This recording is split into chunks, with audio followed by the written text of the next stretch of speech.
Welcome to this tutorial on how to play FIFA 23 Career Mode. The first step is to create a career mode, which will allow you to manage your own club. Once you've created your career mode, you can then choose your club from a list of available options. You can browse through different leagues and choose which one you want to play in.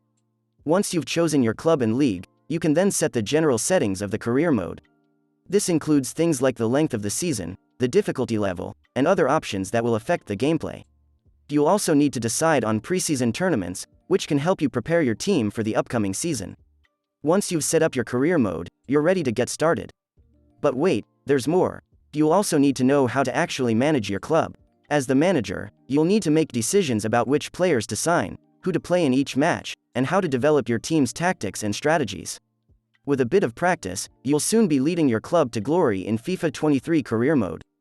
Thanks for watching, and if you found this video helpful, please remember to like and share.